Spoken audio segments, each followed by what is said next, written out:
ఓం నమస్తే. ఆత్మీయులకు వరలక్ష్మి మహావ్రత సంబంధమైన శుభాకాంక్షలు. భగవద్గీతలో శ్రీకృష్ణ పరమాత్మ చెప్పాడు 7వ అధ్యాయంలో ప్రకృతి 8 విధములు అని. ఈ 8 సంఖ్య అష్టలక్ష్మి అనే విధానానికి సరిపోతూ ఉంది. శ్రీకృష్ణ పరమాత్మకి 8 మంది భార్యలు ఉండడంలో ఉన్న విశేషం కూడా ఇదే. ప్రతి మనిషికి కూడా 8 విధములైన సంపద చేకూరాలి, అప్పుడే ఆ జీవితము ఆనందమయంగా ఉంటుంది అని చెప్పడంలో ఉన్న విశేషం ఇది. ఈరోజు తిథి అష్టమి, వారము శుక్రవారము, నక్షత్రము స్వాతి నక్షత్రము. స్వాతి నక్షత్రం రాహుగ్రహ సంబంధమైనది. ఈ రాహుగ్రహానికి దుర్గా అమ్మవారు అధిదేవత.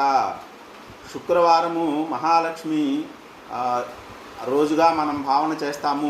భృగునందనాయై నమః, భృగు వంశంలో జన్మించిన మహాలక్ష్మికి నమస్కారం అంటూ.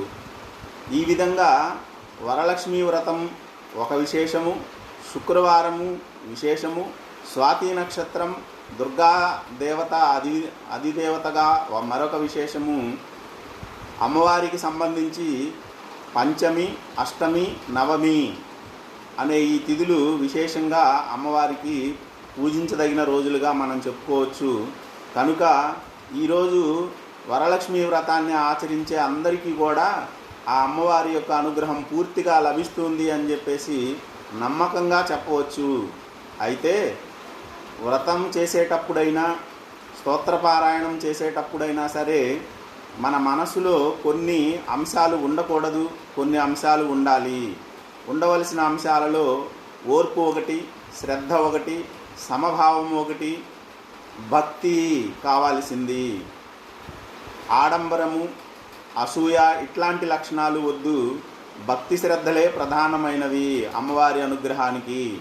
అందుకే ఒక శ్లోకంలో చెప్పారు, ఏమని అంటే, నక్రోధో నచ మాత్సర్యం నలోభో నా శుభామతి భవంతి కృత పుణ్యానాం భక్తానాం పురుషోత్తమే అన్న శ్లోకము విష్ణు సహస్రనామ ఫలశ్రుతిలో మనకు లభిస్తోంది.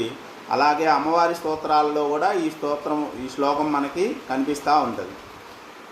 అందుకని వ్రతం చేసే ఆ సమయంలో అయినా సరే, మిగతా సమయాలలో అయినా సరే కోపభావము వద్దు, మత్సరము అనే భావం వద్దు, లోభము అనే భావం వద్దు, అశుభమైన తలంపులు వాక్యాలు మాట్లాడకూడదు. మరి ఈ విధంగా సమతా బుద్ధితో